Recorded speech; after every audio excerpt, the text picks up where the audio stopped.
Good morning, good afternoon, good evening, and good night. My name is Savannah Playford, the Director of Youth Ministry at Dixon United Methodist Church. Whenever you are watching this, welcome to today's daily devotions.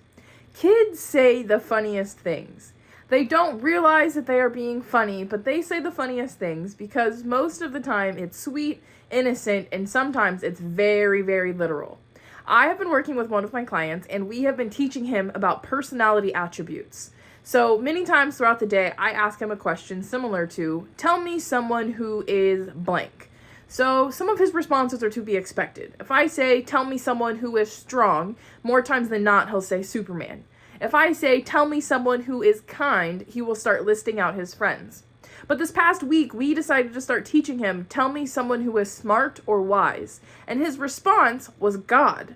I was very shocked but pleased with this answer, so I began asking a little more. I said, oh really? Tell me why. To which he responded, I don't know, look it up in that big Bible book. So today I share with you this verse, 1 Corinthians 1:18-25, that says this.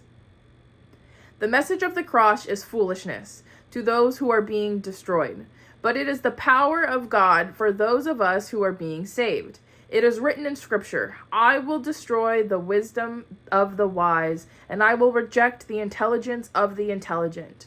Where are the wise? Where are the legal experts? Where are today's debaters? Hasn't God made the wisdom of the world foolish? In God's kingdom, he determined that the world wouldn't come to know him through its wisdom. Instead, God was pleased to save those who believe through the foolishness of preaching. Jews ask for signs and Greeks look for wisdom, but we preach Christ crucified, which is a scandal to the Jews and foolishness to the Gentiles. But to those who are called, both Jews and Greeks, Christ is God's power and God's wisdom. This is because the foolishness of God is wiser than the human wisdom, and the weakness of God is stronger than human strength. So let's get some context. These verses were written to the church of Corinth, which was in a very wealthy city, and Apostle Paul spent over a year there on his second mission to establish some churches.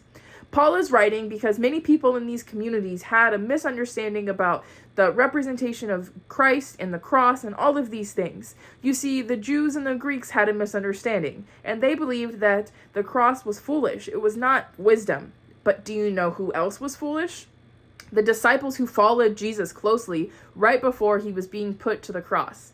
Jesus taught many, many times about the Messiah coming to save the people, and he even told them that it was him. Yet they did not believe him or didn't realize that the time had come. Jesus has told his followers 3 different times that he was going to suffer and die, and then rise again on Easter. Yet when everything happened, everyone was acting foolish. They were full of emotion and didn't remember what Jesus had told them. This was foolish. Do you know who else is foolish? Followers of Jesus now.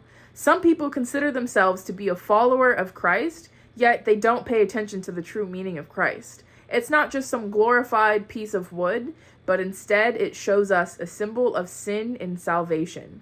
It can be easy to be foolish with our faith, or fools of Christ, but we as believers are wise, wiser than any human wisdom. Ask yourself, who are the wise ones in your life and why?